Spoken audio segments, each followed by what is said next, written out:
Are you down for this? If you're in the mood, we can take it to the moon. Just like a movie scene, table for two. No need to be fair, I want you instead. Ang tatalakayin namin ngayon ay ang pagpili ng paksa at organisasyon ng talata sa pagbuo ng komposisyon. Ang pagpili ng paksa ay isang pinakaimportante sa gawaing pagsusulat kasi dito umiikot ang nais mong italakay o ang magiging laman ng iyong sulatin. Sa pagpili ng paksa, marami ang pwedeng matalakay, katulad ng mga pambansang isyu tungkol sa suliraning panlipunan, tungkol sa politika at pamahalaan, edukasyon, economics o kabuhayan, relihiyon, pagsasaka, kasaysayan, wika at sining. Pero sa pagpipili ng paksa, hindi ito basta-basta na lamang. Kailangan pag-isipan ang pipiliing paksa at dapat iayon sa kung ano ang sitwasyon. Halimbawa, kung ang pipiliing paksa ay patungkol sa kasaysayan ng Pilipinas, kailangan mong lawakan ng iyong pag-iisip at maghanap ng impormasyon patungkol doon. At dahil nga patungkol ito sa kasaysayan ng Pilipinas, masyado itong malawak at marami ang dapat gawin at hanapin ng mga impormasyon. Ika nga ni Virgilio Enriquez, kailangan munang mag-map weaving o mag-brainstorming o tinatawag na pagbabagyo ng utak. Organisasyon ng talata ng komposisyon. Sa araw-araw, sa pasulat at pasalitang paraan, ang tao sa tulong ng wika ay nakakabuo ng mga talata para sa kabuuan ng komposisyon. Ang talata ay tinuturing na bahagi ng isang komposisyon na kumakatawan sa isang diwa o kaisipan. Ang bawat talata ay maaaring magpahayag ng isang partikular na paksa na may kaugnayan sa kabuuang tema o kaisipan ng komposisyon. Sa pamamagitan ng malinaw na pagsasaayos ng mga talata, ang isang kaisipan ay maaaring mailipat ng maayos mula sa isang ideya patungo sa susunod na ideya. Kaya't nagiging mas sistematiko ang pagkabuo ng komposisyon. Sa tulong ng mga talata, mas na maayos na naipapakita ang mga ugnayan at koneksyon ng mga ideya na bumubuo sa isang sulatin. Kahalagahan ng talata sa loob ng komposisyon. Una, mahalaga ang talata sa paglilipat ng bagong kaisipan na kaugnay pa rin ng kalakhang kaisipan. Gumagamit ito ng paralalang sa bagay na ito, palalaong baga, kaugnay nito. Halimbawa, sa bagay na ito, nais naming ipaalam ang plano ng grupo para sa lahat. Pangalawa, mahalaga ang talata upang maipakita ang mga bahaging bumubuo sa komposisyon. Mahalaga ito upang mas madaling maunawaan ng mambabasa ang takbo ng diskurso. Pangatlo, mahalaga sa kagandahang anyo ng komposisyon. Mahalaga ito dahil ito ay nagdudulot ng mas malinis at organisadong presentasyon ng mga ideya. Pang-apat, mahalaga sa pagkatuto ng mga mag-aaral sa pagbubukod-bukod ng mga ideya gayong magkakaugnay ang kaisipan. Mahalaga ito dahil ito ay nagiging daan upang maging malinaw at tuhikal ang daloy ng komposisyon. Haba ng talata at komposisyon. Ang haba ng talata at komposisyon ay naaayon sa dami ng tatalakayin ukol sa kaisipang dapat ihiwalay sa iba't bagamat ang mga ito ay magkakaugnay. Kung gayon, maaaring maikli at maaari ring mahaba ang talata o komposisyon. Sa isang ideal na larawan ng talata, binubuo ito ng 5 hanggang 7 mga pangungusap. Habang sa komposisyon naman ay higit na mahaba kaysa sa talata. Higit na malawak ang kaisipang itinatalakay sa komposisyon kung ihahambing sa talata. Kaisipang nasa talata. Una, panuto. Ang panuto ay mga tagubilin, gabay o direksyon sa mga pagsasagawa ng mga gawain. Halimbawa, Bilugan ng titik ng tamang sagot. Isulat ang T kung tamang pangungusap at M naman kung mali. Pangalawa, pagsalungat. Ito ay pahayag na nangangahulugan ng pagtanggi, pagtaliwas, pagtutol, pagkontra sa isang pahayag o ideya. Halimbawa naman nito ay, sa isang bansang demokratiko, hindi naman makatarungan na ang mga media ay supuli na kanilang ginagawang pagre-report kahit ng katotohanan ay lumilitaw na ang mga kamalian ng gobyerno. Pangatlo, pagsang-ayon. Ito ay kabaliktaran ng pagsalungat. Ito naman ay pagpapanig sa isang diwa o pahayag. Halimbawa, isang magandang bagay ang sama-samang pagkikiisa ng mga tao sa Barangay Lourdes sa lubusang pagsugpo ng dengue sa kanilang lugar sa paraan ng paglinis na kani-kanilang bahay sa bakuran. Pang-apat, sanhi. Ay tumutukoy sa pinagmulan o dahilan ng isang pangyayari.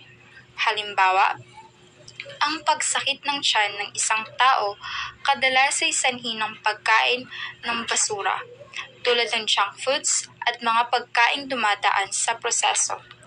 Panglima, bunga. Ang siyang kinalabasan o dulot ng naturang pangyayari.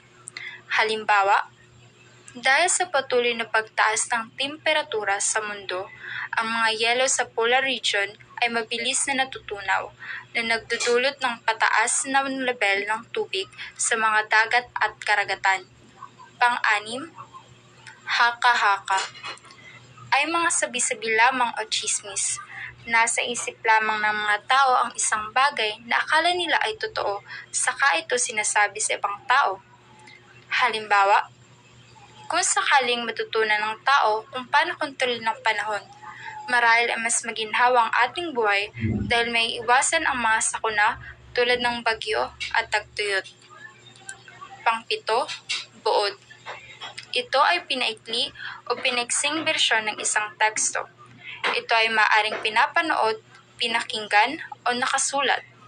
Halimbawa, sa kabuuan, kahit gaano pa katagal ang pagkakawala ng anak sa kanyang pamilya, sa huli ay pamilya pa rin na kanyang babalikan at tatanggap sa kanya ng buong puso. Pangwalo, impormasyon. Ang impormasyon ay isang bagay na may kahulugan at koneksto sa tumatanggap nito. Bukod pa rito, ito ay anumang detalye ukol sa isang tao, sitwasyon, pangyayari, lugar, bagay, at iba pa.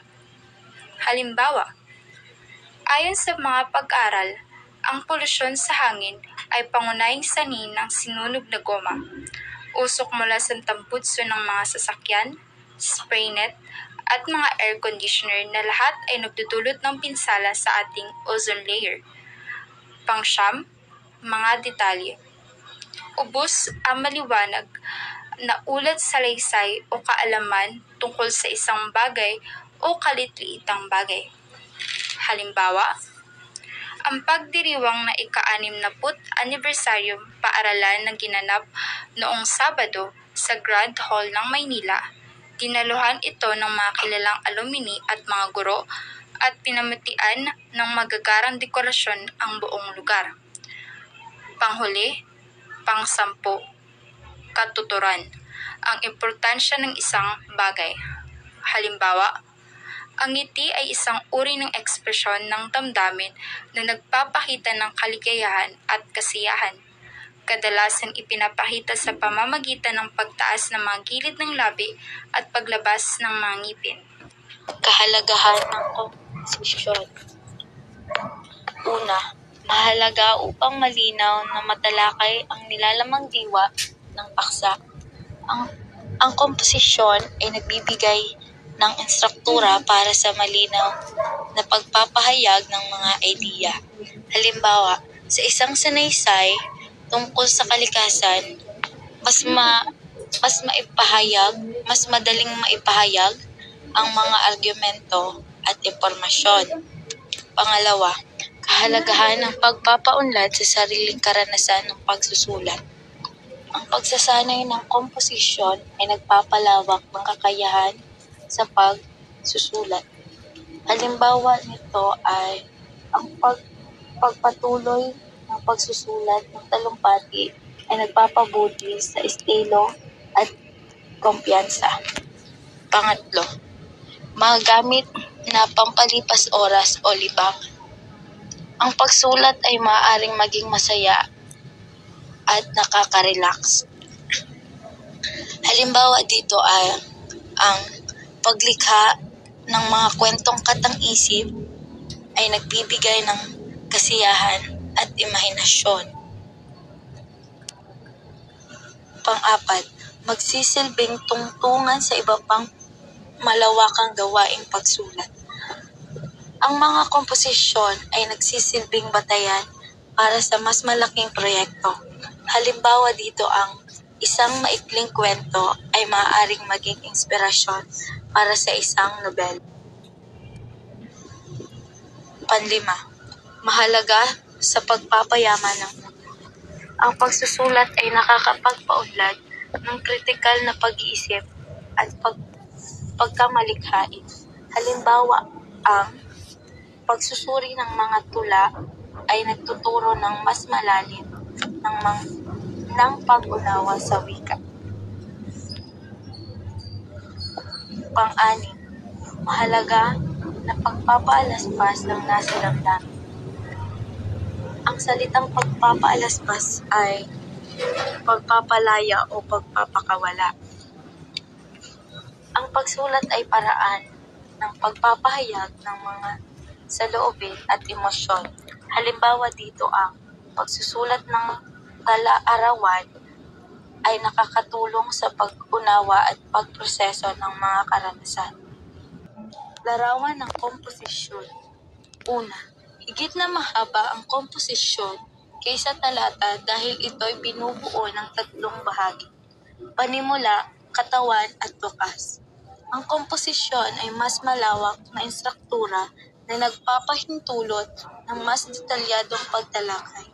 Halimbawa, sa isang sanaysay, may panimula na nagtatakda ng tema, isang katawan na naglalahad ng mga argumento, at isang wakas na nagbubuod. Pangalawa, mahaba ang komposisyon dahil kalipunan ito ang mga kaisipang nasa talata na pinagdugtong-dugtong upang mabuo isang idea o diwa lamang. Ang mga talata ay nagsisilbing bahagi ng mas malaking kabuuan. Halimbawa, sa isang pagsusuri ng pinikula, bawat talata ay maaaring tumutukoy sa iba't ibang aspekto. Ngunit ang lahat ay nagsasama-sama upang ipakita ang kabuuan ng mensahe ng pelikula.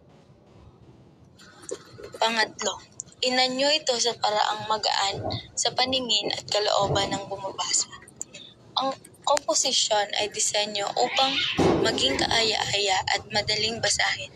Halimbawa dito ang paggamit ng mga subheading, bullets, at mga larawan ay tumutulong upang maging mas nakakaengganyo ang nilalaman.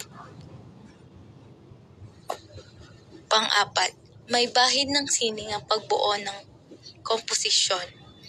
Ang paglikha ng komposisyon ay hindi lamang basta pagsasama-sama ng mga salitang, kundi isang anyo ng sining. Halimbawa dito ang paggamit ng makulay na wika at mga talinhaga sa isang tula ay nagbibigay ng lalim at damdamin sa akla. Ang komponent ng talata. May ilang katanungan tungkol sa pagsulat ng mga bahagi ng talata. Ano nga ba ang komponent ng talata? Paano maging kaakit-akit ang isang talata? Paano mapapaganda ang pagsulat ng talata? Talata. Ano nga ba ang talata? Ang talata ay lupon ng mga pangungusap na paunlad na bumubuo at nagpapahayag ng kaisipan. Ang talata ay parang isang maliit na sanaysay na nakatuon sa isang ideya. Naglalaman ito ng mga pangungusap na magkakaugnay at nagpapalawak ng isang pangunahing kaisipan. Component ng talata. Ano-ano ang komponent ng talata? Una, paksang pangungusap. Pangalawa, panimula. Pangatlo, katawan. Pang-apat, wakas. Para maging epektibo ang paglalahad ng isang pangunahing ideya, mahalagang mayroong pagkakaisa, maayos na pagkasunod-sunod at magkakaugnay na mga kaisipan. Ngayon, tatalakayin natin ang paksang pangungusap. Ito ay pangungusap na nagsisilbing gabay sa iba pang mga pangungusap ng komposisyon dahil narito ang kabuang diwa ng talakayan sa loob ng komposisyon. Ang nasa paksang pangungusap ay ang pangunahing ideya o tema ng isang talata o komposisyon. Ito ang pinaka-importanting punto na nais mong iparating sa mambabasa. Halimbawa, ang bansang Pilipinas ay halos kilala na rin sa buong daigdig. Ito ay ang paksang pangungusap. Marami ng mga investors mula sa iba't ibang panig ng daigdig ang dumadayo sa Pilipinas. Labas-masok sa Pilipinas ang mga turista na galing din sa ibayong dagat. Ito naman ay patunay na mga pangungusap na sumusuporta sa paksang pangungusap. Ang paksang pangungusap ay sumasagot sa tanong na tungkol saan ang talata at ano ang paksa o mensahe ng talata. Karagdagan, ang paksang pangungusap ay sumasagot sa tanong na tungkol saan ang talata at ano ang paksa o mensahe ng talata.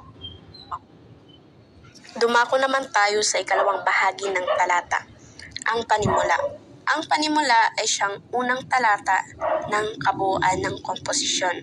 Ang panimula ay ang pinakamahalagang bahagi ng isang sanaysay dahil ito ang unang nakikita ng mambabasa. Dapat itong maging mahusay at nakakakit-akit upang makuha ang atensyon ng mambabasa at maengganyo silang basahin ang natitirang. Narito ang ilang mga bagay na dapat gawin sa pagsulat ng panimula. Dapat itong maglaman ng malinaw na paksa, konteksto, teses na pahayag, at isang nakakaakit-akit na simula upang makuha ang interes ng mambabasa. Halimbawa, sa gitna ng mabilis na pag-unlad ng teknolohiya, ang paggamit ng social media ay naging bahagi na ng ating pang-araw-araw na buhay. Nasasabi nating panimula ito dahil mapapansin sa unang pangungusap, pag-unlad ng teknolohiya at social media, nagagawa nitong ipakilala ang paksa. Mabilis na pag-unlad ng teknolohiya. Ito naman ay nagbibigay ng konteksto. At base sa ibinigay kong halimbawa, ito ay nakaakit ng atensyon ng mambabasa. Dumako naman tayo sa ikatlong bahagi ng talata, ang katawan. Nakatala ang kumpletong talakay ng kaisipan ng komposisyon. Dito mababatid ang buong pangyayari, ang mga patunay ukol sa kaisipan, damdamin at mahalagang ideya ng komposisyon. Sa bahagi ito, tungkulin ng manunulat na pagbutihin ang pagkakalahad nang sa gayon ay mapanatili ang kawilihan ng mga babasa dahil may kakintalang mabubuo sa isipan ng mambabasa. Dumako naman tayo sa huling bahagi ng talata, ang wakas. Sa bahaging ito, ibibigay ang kabuuan ng tinatalakay upang mapagnilay-nilayan ng sinumang babasa.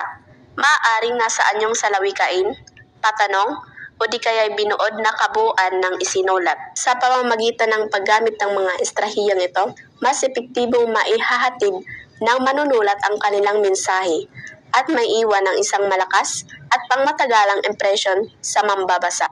Sa pagsulat ng talata, mahalaga ang pagiging malinaw, maayos, at nakatuon sa isang pangunahing ideya. Meron tayong 4 na komponent ng talata. Una, ang paksang pangungusap, pangalawa, panimula, pangatlo, katawan, at pang-4 ay wakas. Layunin ng talata. Ang layunin ng talata ay upang may paliwanag ng malinaw at detalyado ang isang partikular na ideya o argumento. Ang pagsisimula at pagwawakas ng komposisyon. Alam natin na sa bahaging panimula at wakas ng komposisyon ang ganda ng akda. Narito sa wakas na iiwan sa isipan ng magbabasa ang aral na nasa akda. Dito rin dapat maramdaman ang positibong pananaw ng magbabasa ukol sa paksa. Ang simula at wakas ng komposisyon ay maaaring sa paraang una, ang patanong. Tanong na di karaniwan ang dapat sa isang komposisyon. Ito ay maaaring tumalakay sa anyo ng kabuuan ng komposisyon sa tulong ng maayos at makabuluhang tanong. Halimbawa, may maitutulong ka ba sa takbo ng ating lipunan sa kasalukuyan? Paano magagawang ikaw ay paniwalaan ng iyong kapwa? Anong mga hakbang ang nararapat sa ikauunlad ng ating lipunan?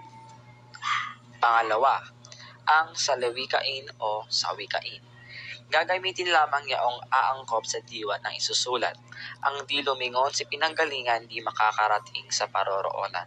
Ito'y salawikaing maituturing na gasgas na ngunit punong-puno ng kaisipan at aral at magagamit bilang magandang simula ng komposisyon. Halimbawa, ang di lumingon sa pinanggalingan ay hindi mararating sa paroroonan. Maraming tao ang nagiging matagumpay sa buhay dahil sa kanilang talino, sipag at magandang kapalaran. Ang lahat ay lalo pang yumayabang kung ang sangkot ay malalahanin sa taong pinagkakautangan ng loob. Ang pangatlo ay idioma, isang anyo ng matalinghagang pahayag ng iyong parirala. Unang halimbawa, naglulubid ng buhangin ang katangiang maiuugnay sa mga taong takot magsabi ng katotohanan. Ang pangalawang halimbawa, sa layuning maitago ang sarili sa kagipitan, napilitan siyang maglubid ng buhangin sa pag-aakalang narito ang kaligtasan niya.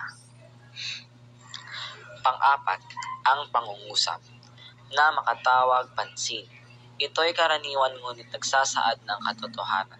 Halimbawa, ang mundo ay umiikot sa loob ng 24 na oras sa 365 mga araw. Sa bawat pag-inog, maraming kababalaghan at ang maaaring maganap sa sanlibutan na maaaring ikabuti o ikasama ng lipunan o ng isang individual. Panglima, CP. Hango ito sa sinasabi ng kilala o di kilalang tao at makabuluhan ang tinuran. Halimbawa, sinabi noon ng Marcos na ang bansang ito ay muling dadakilain.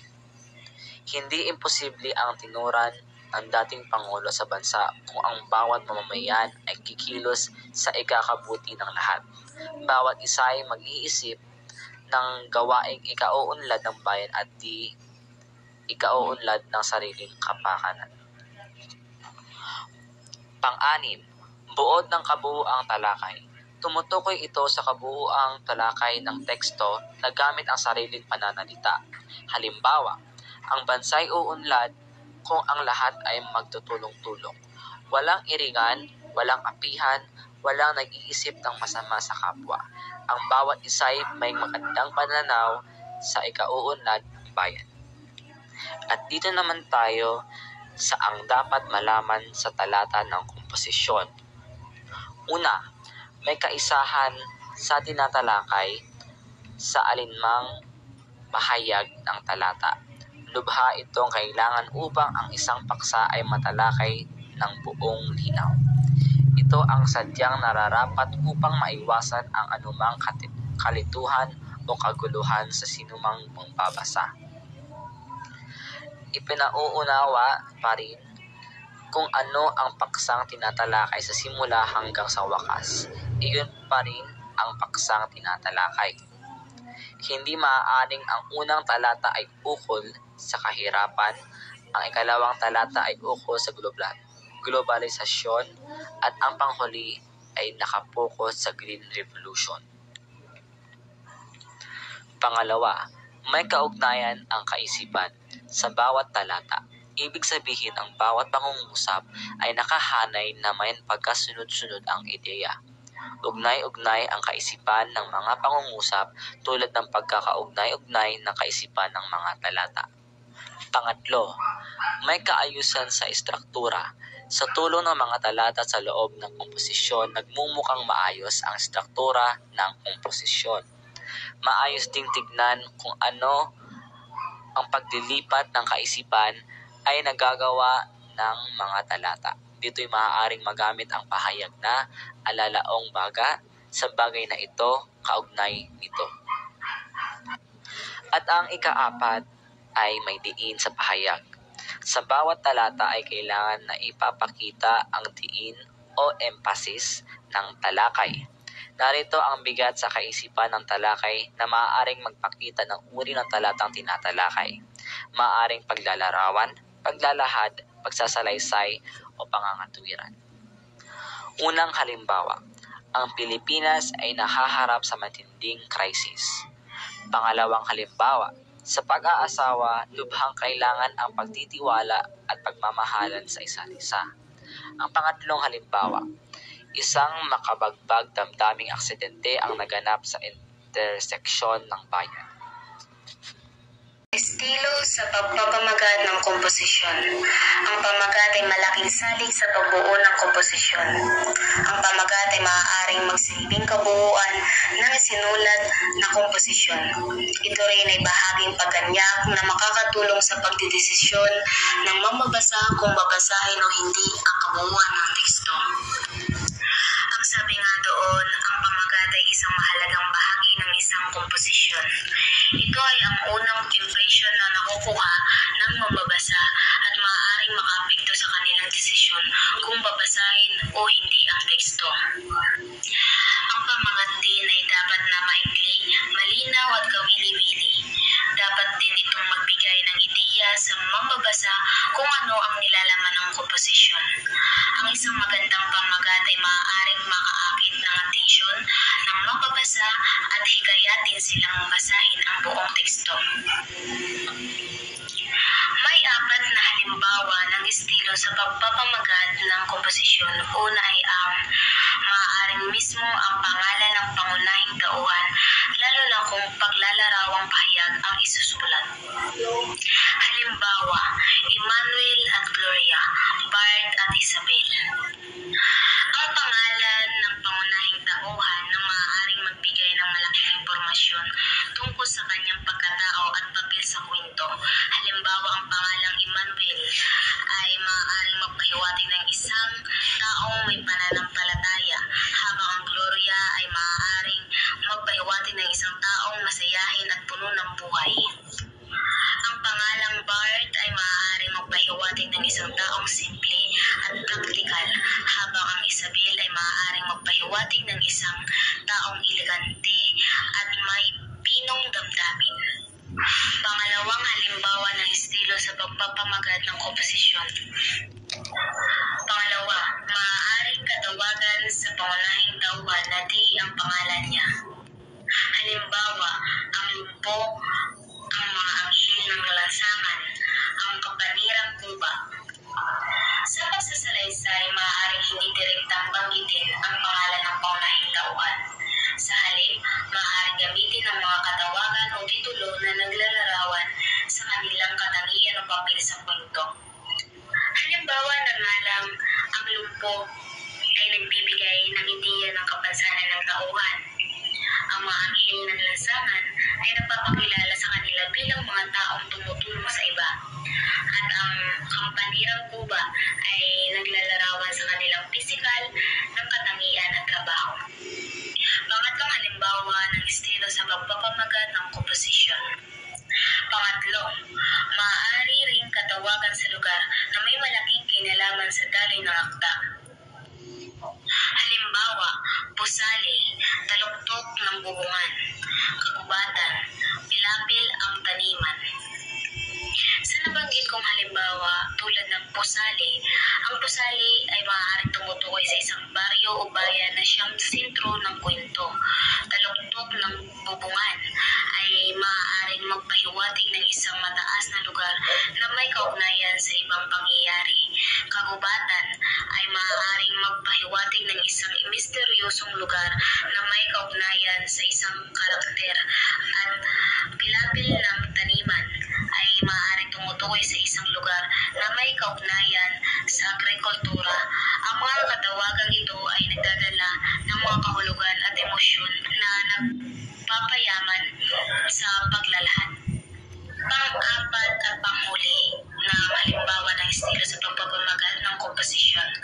Pang-apat ay maaaring ang napakahalagang kaisipan ng komposisyon na nagsisilbing diwa ng kabuuan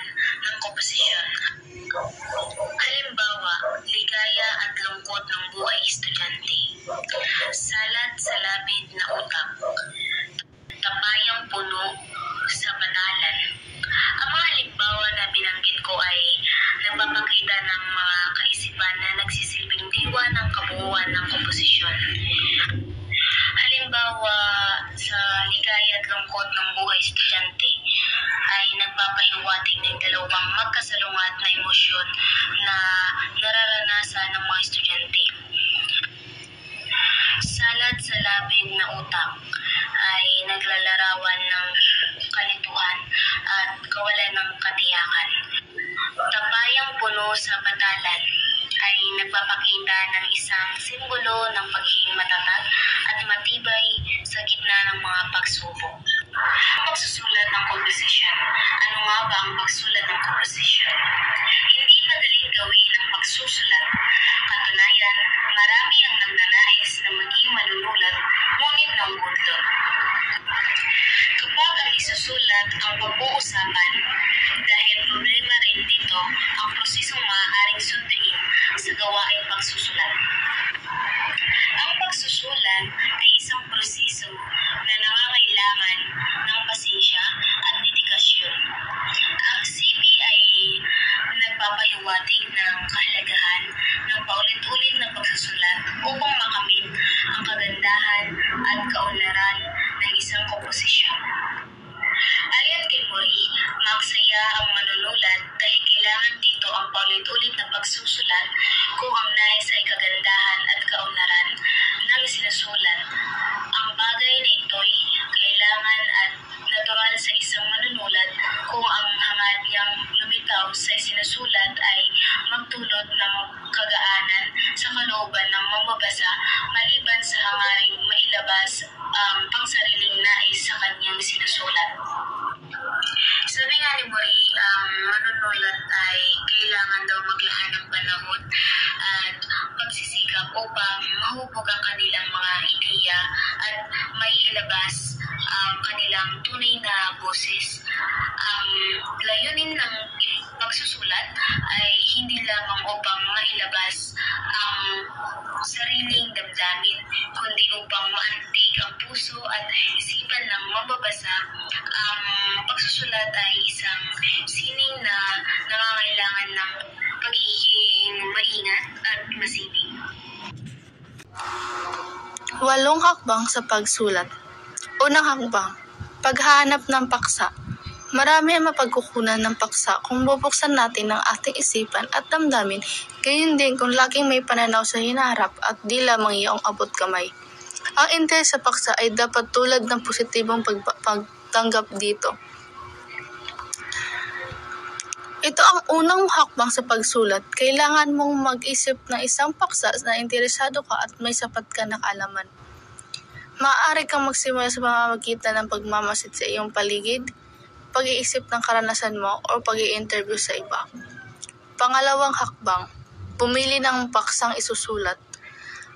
Ang paksay nasa paligid lamang, kailangan lamang ng pagmamasid, pagdadanas ng pangyayari, pag-alam ng karanasan at ng sarili at ng iba pa. Maaari rin ang pag-i-interview, gayon din ang pagbabagong anyo ng dating akda. Ang makipag-brainstorm sa napiling paksa ay mainam at kailangan sa lalong ikauunlad ng ideyang hupugis ng komposisyon. Kapag nakahanap ka na ng ilang mga paksa, kailangan mong pumili ng isa na gusto mong talakayin ng mas malalim. Mahalaga na pumili ng isang paksa na interesado ka at may sapat ka na kaalaman. Pangatlong hakbang, pag-iipon ng mga datos. Anumang isusulat bago gawin, makatarungang ipunin muna ang mga datos na dito ipapaloob. Ang pag-iipon ng mga datos ay magagawa sa tulong ng mga aklat, mga pag-oobserba, at maaari rin sa pag-i-interview at pag-i-internet. Sa bagay na ito, huwag kalilimutan na pinagkunan ng kaisipan, laging i-acknowledge sila. Kapag napili mo ng iyong mga paksa, kailangan mong magsimula sa mga lap ng mga datos. Maaari kang magbasa ng mga aklat, mag-obserba, mag-interview, o maghanap ka sa impormasyon sa internet. Tanda na laging i-acknowledge ang mga pinagkunan ng mga kaisipan. Pang-apat na hakbang, pagsulat ng borador. Ang isang manunulat ay sadyang kailangan bumuo muna ng borador bago isulat sa pinal na anyo ang anumang isusulat. Sa pagsulat ng borador, saang ito ay wala sa tamang anyo at sa tamang gawain, gayon din di tama ang organisasyon ng idea. Ikangay alalahaning isulat lamang lahat ang mga paglagay mo ay may angkop sa tatalakayin. Ang susunod na hakbang ay pagsulat ng borador. Ito ay isang unang bersyon ng iyong posisyon na hindi pa perpekto. Huwag mag-alala tungkol sa pagkakamali o sa gramatika o estilo sa puntong ito. Ang mahalaga ay mailabas mo ang lahat ng iyong idea sa papel. Ikalimang hakbang, pagbasa ng borrador o unang pagre-revisa. Lubhang kailangan ng unang pagbasa ng borrador upang malaman ang mga kamalian sa isinulat na borrador. Sikapin na ito'y maisaayos habang binabasa. Sa pamamagitan ng mga pagwawasto ng mga bantas, tamang gramatika, wasto na pananalita sa pahayag, magagawang maisaayos ang inyong komposisyon. Kapag natapos mo na ang iyong borrador, kailangan mong basahin ito ng mabuti. Suriin ang iyong mga idea, ang pagkasunod-sunod ng iyong mga talata at ang iyong mga gramatika at estilo. Maaari kang gumawa ng mga pagbabago sa iyong borrador sa puntong ito. Ika-6 na hakbang. Muling pagsulat ng borrador. Ito ang muling pagsulat ng borrador na susundin ang inirekomendang pagwawasto. Hindi ba pinal ang borrador dahil sa maaari pang ito'y mulit iwasto sa kinakailangan at mulit-muli ay isusulat na parang pinal na. Batay sa iyong unang pagre-revisa, muling isusulat mo ang borrador. Ito ay isang pagkakataon upang ayusin mo ang iyong idea, linawin ang iyong mga pangungusap at mapabuti ang pagkalahatang daloy ng iyong komposisyon. Ika-7 hakbang. Ikalawang pagre-revisa. Sa ikalawang pagkakataon, muling basahin ang borrador. Suriing isa-isa ang mumunti na pagkamalian tulad ng bantas, baybay, gramatika at pahayag. Isulat muli upang lumitaw ang tunay na pahayag na nais ng manunulat na lumitaw o manain. Muling mong basahin ang iyong borrador upang suriin ang iyong maliit na detalye tulad ng bantas, baybay, gramatika at pagiging malinaw ng iyong mga pahayag. Ika-8 hakbang, pinal na pagsulat. Ito ang pampinal na pagsulat ng komposisyon o akdang isinulat. Inaasahang ito'y kaninis at inayos batay sa lahat ng aspekto ng pagsusulat. Ito ang huling hakbang sa iyong proseso sa pagsusulat. Sa puntong ito, inaasahan ng iyong komposisyon ay maayos, malinaw at walang anumang mga pagkakamali. Mungkahing estilo sa pagsulat ng komposisyon or SPBSE. S. Una sa panimula, ihayag ang sitwasyon ng konsepto ng isusulat. Pangalawa, ihayag ang problema ng sitwasyon. Pangatlo, ihayag ang magiging bunga ng binanggit na problema. Pang-apat, ihayag ang maaaring solusyon sa bunga at problemang tinalakay. Panlima, ihayag ang maaaring ebaluasyon kung masusundin ang imungkahing solusyon. Ang halimbawa dito ay ang magkaling at mapagmahal. Bibigyan natin ng halimbawa ang SPBSE. Sa una, sitwasyon. Karaniwan ang hindi pagkakaunawaan sa pagitan ng magulang at anak na nagreresulta sa pagnanais ng mga anak na mag-isa. P. Problema. Ang mga anak ay nag-iisip na ang mga magulang ay nakakasakal dahil sa mga sermon, utos at bawal. Pananiniwalaan nilang ito ay pang-aapi at pagsaklaw sa kalayaan. B. Ang bunga. Ang pag-iisa ng mga anak ay maaaring magdulot ng pagsangkot sa masamang barkada, paninigarilyo, pag-inom at paggamit ng droga. S. Solusyon. Mahalagang maunawaan ng mga anak na ang mga sermon, utos at bawal ay nagmumula sa pagmamahal at pagnanais ng mga magulang na maprotektahan sila. E. Ebaluasyon. Ang pagmamahal at pag-unawa sa pagitan ng magulang at anak ay mahalaga upang maiwasan ang paghihiwalay at paghihinayang sa huli.